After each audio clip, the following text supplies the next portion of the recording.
This is the Dr. Duke Show.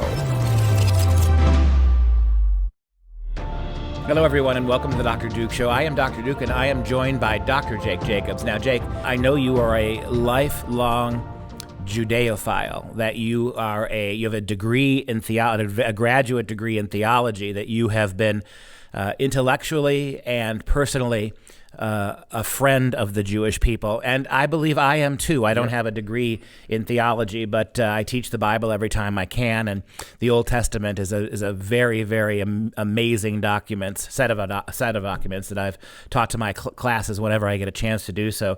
So what's going on in Israel is unbelievable, and we start with a story here about the death toll. I mean, by the time you hear this show, from when we record it, the numbers will be higher and higher. But suffice it to say, this is indeed the worst attack on Jews since the Holocaust.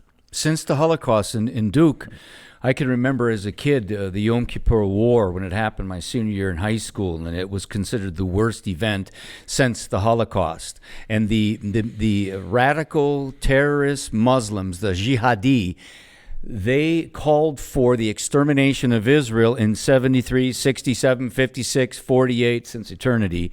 And they picked Yom Kippur, the holiest of holy days. Now they picked October 7th, Simchat Torah, the joy of the Torah, the celebration of the reading of the 5 books of Moses. And what this is a clash of civilizations, Western Christian, Judeo-Christian civilization versus the evil, the Nazi-like civilization of jihad, holy war, Islam. It's not Nazi-like. They are holding up signs. Mike's got images of this, of swastikas. Oh, yes. Right? And this might be a good place to go, something we would have gotten to later. There you see them. They are appropriating the most vile symbol for progressives all across the world, and the progressives in this country are applauding it. And take a look at the history you brought in. This goes a long way. This is Heinrich Himmler, an arch-Nazi and one of the most brutal Nazis who ever lived, bowing, what do you call it? Kowtowing. Thank you. Yep. Kowtowing before the Grand Mufti. Explain this. The Grand Mufti of Jerusalem, Amin al-Husseini. He actually lived in Berlin in the early 40s, met with Heinrich Himmler, the head of the SS, the number 2 man behind the Onlösung, the final solution. He met with Hitler. Hitler gave him power over a Waffen SS unit in the eastern part of Europe to be able to help complete the final solution of the Judenfrage, the Jewish question, the answer being the extermination of every single Jew, and not only in Europe if they could, but all of the earth. And by the way, Hamas, that is the grandpapa of Hamas. Yep. And Hamas's charter, which came out in 1988, calls for the obliteration of the nation of Israel, of the Jewish people, not just in Israel, but around the world. Iran has demanded war against Israel for 30 years now. Way before that, when the first hostage taking in 1979, right? The Khomeini, right? That was the first monster that had national attention because of what he had done. And the thing that is so damning about this is that this would not have happened under Trump. This is not idle boasting. I have on this show, I have been as critical as Donald Trump as anybody who's voted for him and would vote for him again in this circumstance. But the problem here is that weakness always invites this. It's like blood in the ocean. It's not a coincidence that this happened now, within a week or two of all that money, that capitulation by Joe Biden, sending the world stage know that we'll pay any price so that the more hostages you take, we're going to keep doing this. And then finally, we have a clip from Joe Biden. So we got some, after hiding in his basement somewhere for the first couple of days, he finally did respond. Take a look at this clip. This is terrorism. But sadly, for the Jewish people, it's not new. We stand with Israel. We stand with Israel. And we will make sure Israel has what it needs to take care of its citizens, defend itself, and respond to this attack. There's no justification for terrorism. There's no excuse Hamas does not stand for the Palestinian people's right to dignity and self-determination. Its stated purpose is the annihilation of the state of Israel and the murder of Jewish people.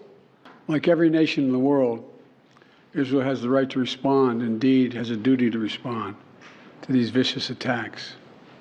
We're surging additional military assistance, including ammunition and interceptors, to replenish Iron Dome.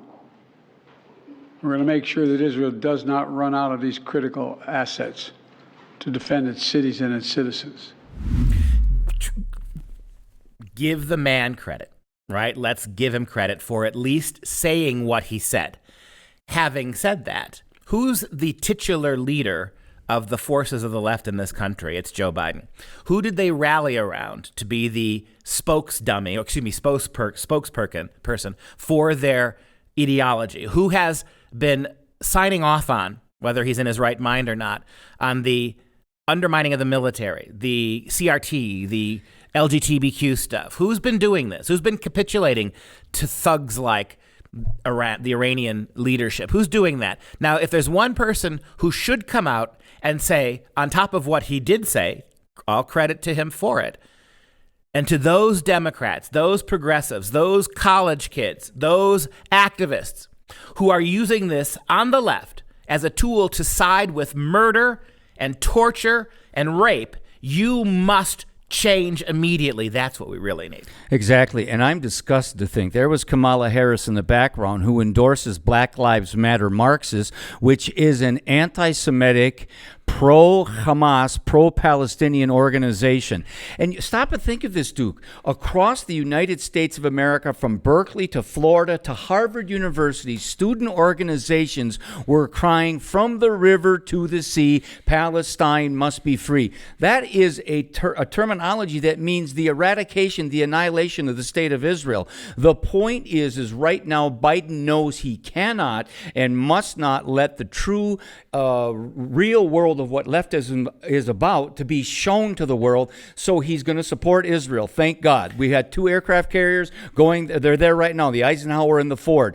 But the fact of the matter is he's Janus-faced. He's two-faced, and he's a part of the problem. Remember all that weaponry that was left in Afghanistan, that debacle in Afghanistan, like blood in the ocean. The shark smells the weakness of the enemy, and Hamas, Hezbollah, and the Islamic Revolutionary Army of Iran knows exactly what's going on. We have an incompetent, senile commander-in-chief, and that's why they attack. And we talked about this, and it's absolutely true. This is the same Joe Biden that abandoned the Afghanistan war. I mean, look, if you want to get out, you do it the right way. You don't drag everybody out and then leave the Afghanis who sided with us to their fate. And you certainly don't leave billions and billions of dollars of dangerous weapons in country. In fact, this is what Joe Biden had to say about leaving weapons behind in 2007.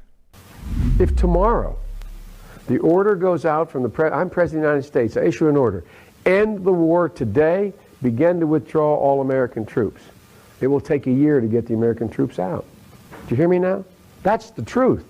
It will take a year to get them physically out. Now, if you leave all the equipment behind, you might be able to do it in 7 months. And you leave those billions of dollars of weapons behind, I promise they're going to be used against your grandchild and mine someday. First of all, that's creepy the way he leans into that woman. Having said that, there's so many angles to this story. The one that leaps out at me is these images. Now, we're not going to show some of the most revolting images, but images of 30, 40 massacred babies, heads cut off, charred and burned. If that is not the same symbolism from the Holocaust period. I mean, charred baby remains. And this is what the left is cheering all across the free world. Yeah, this goes back, this has demonic biblical ramifications.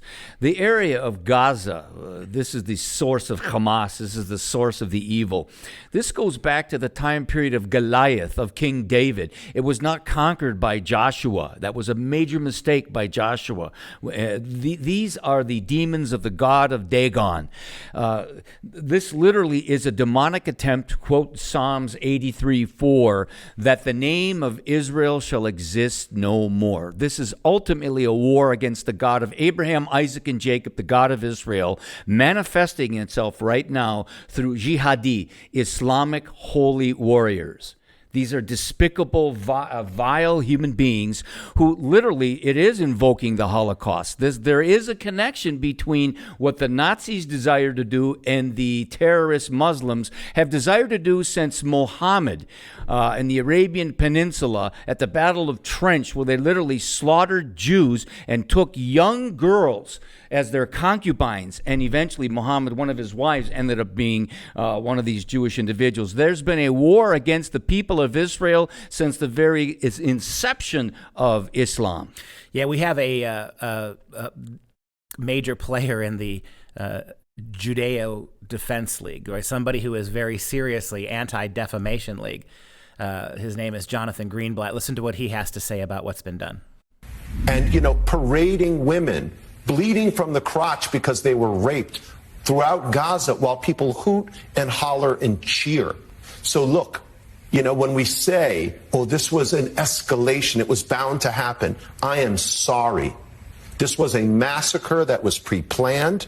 This was not destined to happen. It is not normal to shoot teenagers in the back, hundreds of them. So I just think, guys, get the story right. And all these pictures of missiles or the rubble in Gaza, please talk to the Israeli mothers and fathers who lost their children. Talk to the grandchildren whose grandparents were seized as hostages. And please stop calling this a retaliation. This is a defensive measure against an organization that is committed to one thing: killing Jews, not a peaceful resolution of a conflict, but murdering Jews.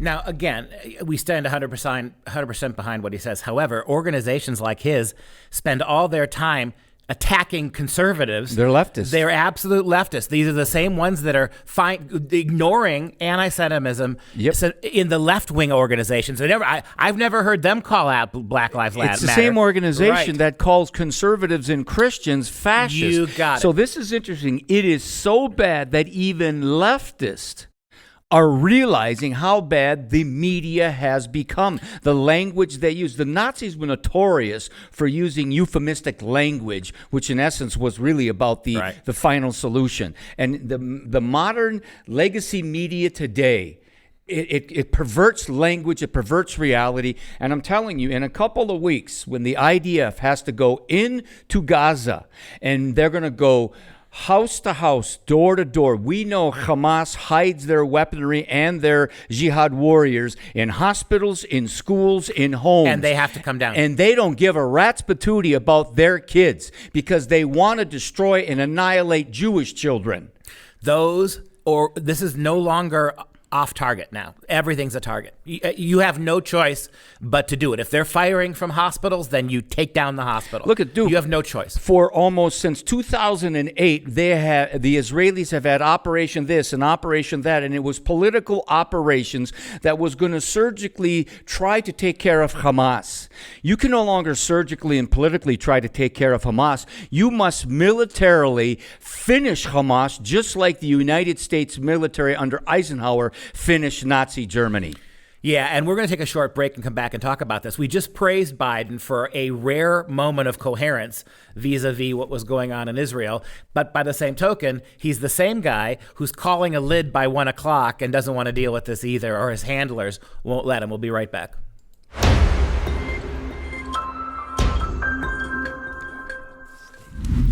Back again with Jake Jacobs, and we're talking about what's going on in Israel right now from a number of angles. This is an unbelievable time.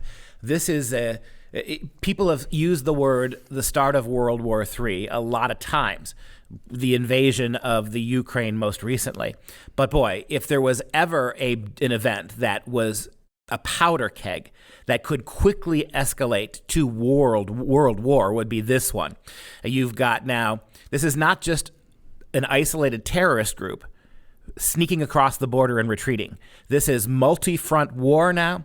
These terrorist groups, who in themselves aren't that powerful, are being abetted and financed by Iran, including the $6 billion we just freed up for them, which we never should have done. And we now have a problem of leadership. He was able to read the prompter correctly, Joe Biden did. But where is he? I mean, we have the story here about calling a lid. He's done for the day.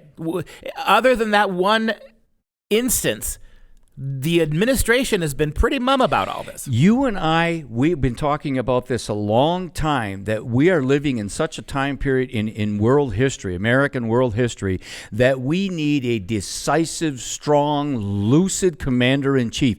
When the Nazis went after England in World War II during the Battle of Britain, Winston Churchill gathered together the leaders from the Labour and the Conservative Party, and they unified together for one common cause, was the eradication of National Socialism and, of course, eventually Imperial Japan. And the point is, right now, what we have been talking about with this commander, this incompetent, senile commander-in-chief, is come to fruition, and here we are, because he has to go take a nappy. And by the way, this hostage situation right now is to the point where it's going to get ugly, and it's going to be interesting to see how the media manipulates that. If I'm not mistaken, I think we might have a clip from that, producer Mike. Families across Israel tonight are facing the worst possible anguish, with loved ones held hostage by Hamas and dragged into Gaza. Major Jerome Spellman, an Israeli military spokesman, described the Hamas killing spree here. Start shooting all these vehicles, people standing at the bus stop, every single thing you see, carnage everywhere, dead bodies.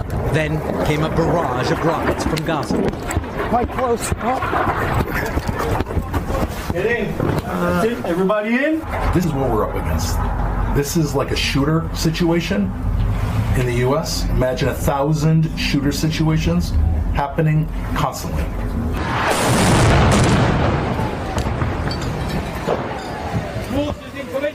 Stay down, stay down.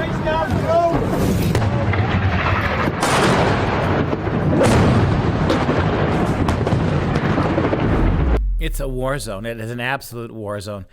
And, it's unusual for the Israelis to have been unvigilant or not vigilant enough. Usually they know this is coming.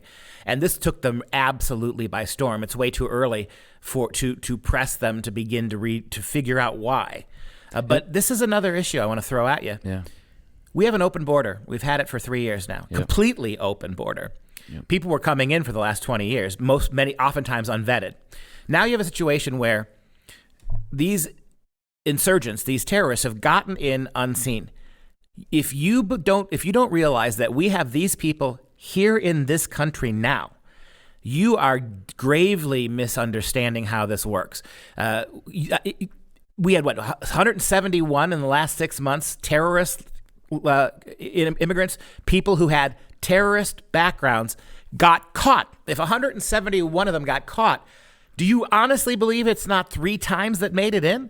But I wonder, Jake, if in the same way Iran switched a switch, right, and this happened with the cells that were already primed to do it, is it fair to say that it's very likely they may have cells of 30 or 40 men in 4 or 5 major cities just waiting to be activated? Duke, I was in college campus at Arizona State when they took our hostages in 1979 and kept them for 444 days. And they were crying death to Israel and death to America back then. They declared that in their parliament. And when Joe Biden released $6 billion of monies that was held going way back in this history, in this despicable, diabolical history, he in essence, and they say, well, they're going to give it for humanitarian causes. Bull crap. The Iranian Revolutionary Army, the Islamic Republic of Iran, is hell-bent on destroying the nation of Israel, and we're allowing them to have nuclear technology. When John Kerry was the Secretary of State under Barack Hussein Obama, we were crying out and saying, you're making a major mistake negotiating with them. You don't negotiate with these monsters. And they said, oh, we can create peace through this. Bull roar. And what they're telling you, this has got to be the warning. They're using the weapons they have. If they have a nuclear bomb, do you really believe they wouldn't smuggle some version of that into Israel and condensed one? Absolutely. Of course they would. You know, I was just down on the border, and what Lieutenant Chris Laprie, who we're interviewing later on this week, what he said to me, Jake, this isn't just people from Latin South America, Latinos. These are people coming in from communist China, coming in from the Middle East. Literally, the cartel works with Middle Eastern terrorists, and they're here. And speaking about China, they suggested, how helpful as they are, that America is the reason this happened to Israel. There you go. And we also have our Mr. Greenblatt from the Defense League talking about the news and how the reporting on this from NPR to CNN to MSNBC, it may have been scripted, may as well have been scripted by Hamas itself. Listen to what he has to say about this. I am angry with the world that allowed the dehumanization of Israelis and sanitized the terrorism of Hamas. I must say, I love this show and I love this network. But I've got to ask, who is writing the scripts? Hamas? The people who did this, they are not fighters, Jonathan. They are not militants. And I'm looking right at the camera. They are terrorists. It is a barbarian who rapes and brutalizes women, who kills children in front of their parents, and then brings them over to Gaza, who literally, we've heard all these reports, and we know these aren't just reports. These were filmed gleefully by the barbarians who committed these grotesque crimes. Mr. Greenblatt, with all due respect, you start your segment by talking about how much you love MSNBC, how you love this network, you love this program. How are you unable to see that this program and that network has sided with the terrorists? They have attacked Israel every place they can. And it's not just the media. You've got the Squad. Tlaib, to this moment, cannot be bothered to comment on the slaughter of babies and the rape of... She will not even answer it. It was Ilhan Omar and Rashid Tlaib, those socialist, the Socialist Squad Democrats, right? They were the ones that were on MSNBC supporting Palestine and Hamas and actually having anti-Semitic diatribes, tweeting horrible anti-Israel stuff. Don't forget AOC. Ocasio-Cortez. You're right. And it's even worse than that. You know, we had a situation when the Nazis were exterminating Jews. They tried to hide it from the world. They tried euphemisms, like you said. They tried to keep a very close lid on what they were doing. This is actually being celebrated publicly in Gaza, in Palestine, across the world, free and occupied. As you know, I have many Israeli friends, lived in Israel, lived in the Kinneret, lived in Jerusalem. They're sending me videos upon videos upon videos. 3 weeks before Simchat Torah, October 7th, this horrible week of annihilation of the Jewish people by the horrible Hamas, they put out on social media, and I'm not making this up, 3 weeks before, their plans on how they were going to attack through animation, through the bulldozers and motorcycles and Toyota trucks and drones coming overhead, where they were going to go into the south of the Negev, where this festival was being had, and where they were going to slaughter Jewish teenagers. 3 weeks before, you're right, they did announce to the world that they've been announcing to the world since 1988, and Muhammad announced to the world in 700 AD what he was going to do. Yep, and the thing is, it's galling. Now they're telling Israel, you got Iran telling Israel, you will get worse if you attack Gaza.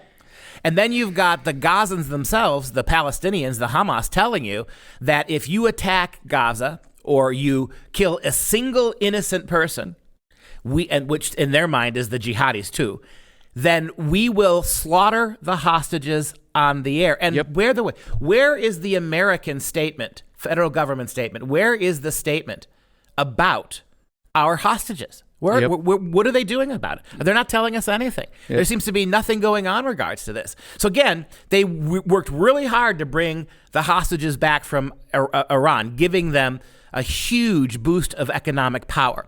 Now, I realize we're in the opening stages of this, but where's the declaration from anybody in our federal government? You kill one American on the air and lights are out, right? The State Department was putting out issues telling the Israelis, don't do any harm. We don't want any retaliation. Now's not the time for us we should have time. This is a time for us to create peace. Rubbish. This is the time, I think, and this is a good way to wind up the show, Jake. The Christians and Jews alike need to be praying about this. Pray for Israel's resistance. Pray that they have the resources they need to do what they have to do, because they're going to have to turn Gaza into parking lot.